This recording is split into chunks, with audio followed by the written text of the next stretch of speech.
इंसानी बदन खुदा की हजूरी की जगह। पहला करंथियों 6 बाब लिखा है, क्या तुम नहीं जानते कि तुम्हारा बदन रूहुल कुद्दस का मकदस है? Do you not know that your body is a temple of the Holi spirit, जो तुम्हें बसा हुआ है और 20 आत्मा, क्योंकि कीमत से खरीदे गए हो, बस अपने बदन से खुदावंद का जलाल ज़ाहिर करो। हम उसकी हजूरी में सुकूनत करना चाहते हैं, तो आज मुझे और आपको उसकी हजूरी में रहना जरूरी है। और 17 वर्ष में लिखा है, अगर कोई खुदा के मकदस को बर्बाद करेगा तो खुदा उसको बर्बाद करेगा, क्योंकि खुदा का मकदस पाक है और वो तुम हो। यूहन्ना 14 में लिखा है, अगर तुम मुझसे मोहब्बत रखते हो तो मेरे हुक्मों पर अमल करो, और मैं बाप से दरख्वास्त करूंगा कि वो तुम्हें दूसरा मददगार बख्शेगा कि अब तक तुम्हारे साथ रहे। होली स्पिरिट जो है अब तक तुम्हारे साथ रहे। और 17 वर्ष में लिखा है, यानी रूह हक जिसे दुनिया हासिल नहीं कर सकती, क्योंकि ना उसे देखती ना जानती है, तुम उसे जानते हो, क्योंकि वो तुम्हारे साथ रहता है और तुम्हारे अंदर होगा। मुझे और आपको उस अनॉइंटिंग को कैरी करने की जरूरत है। अगर हम उसकी हजूरी में सुकूनत करना चाहते हैं, चाहे यहाँ पे हमें रिलीफ चाहिए, यहाँ पे रिलैक्सेशन चाहिए, यहाँ पे सुकून, इत्मीनान, तसल्ली चाहिए, मेरी बहन मेरे भाई, यहाँ की जिंदगी में भी और वहाँ पे भी सुकूनत तब होगी जब हम पाकरू को लिए हुए हैं। और चौथा तक वो हमारी बॉडीज हैं, हमारे बदन हैं, हमें करना है, क्योंकि हम जिंदा खुदा का मकदस हैं। पांचवी और आखिरी बात है, heaven as God's dwelling place, आसमान खुदा की हजूरी की जगह। यूहन्ना 14 बाब 2 तीसरी आयत में लिखा है, मेरे बाप के घर में बहुत से मकान हैं, अगर ना होते मैं तुमसे कह देता। My father house there are many mansions. देखें जरा, my father house there are many mansion, mean एक घर है उसमें कमरे हैं, इस तरफ इशारा है।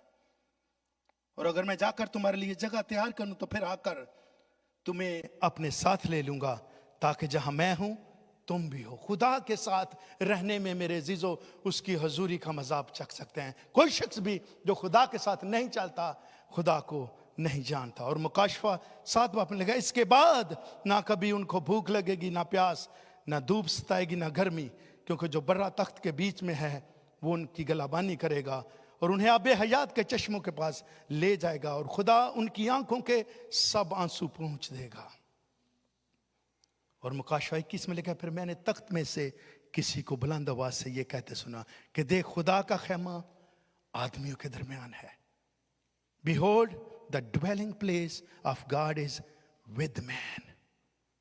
और उनके साथ सुकूनत करेगा। He will dwell with them. खुदा उनके साथ सुकूनत करेगा और वो उसके लोग होंगे और खुदा उनके साथ रहेगा और उनका खुदा होगा।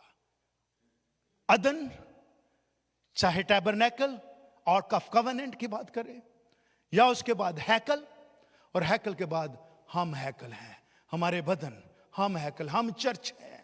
चर्च बिल्डिंग नहीं, चर्च कलीसिया लोगों का गैदर होने का नाम है। इसलिए लिखा है कि मैं उनको जो प्यासा है उनको आबे हयात के चश्मा के पास ले जाऊंगा, क्योंकि जब हम खुदावंद के हुजूर में लिखा है उसका खैमा आदमियों के दरमियान लगा है, वहां ना भूख होगी, ना प्यास होगी, ना गर्मी सताएगी, और लिखा है ना मौत होगी, ना हो नाला, ना दर्द और ना मातम होगा, क्योंकि जब हम उसकी हजूरी में उसके साथ हैं तो मेरे अजीजों हमें किसी चीज की जरूरत नहीं। यकीनन भलाई और रहमत मेरे साथ साथ रहेंगी और मैं खुदावंद के हर घर में सुकूनत करूंगा। सुकूनत मेरे अजीजों, चाहे हम अदन में हों, हमें खुदा की हजूरी की जरूरत है, चाहे बियाबान में हों, खुदा की हजूरी की जरूरत है, चाहे हैकल में हों, खुदा की हजूरी की जरूरत है, चाहे इस जहान में हों,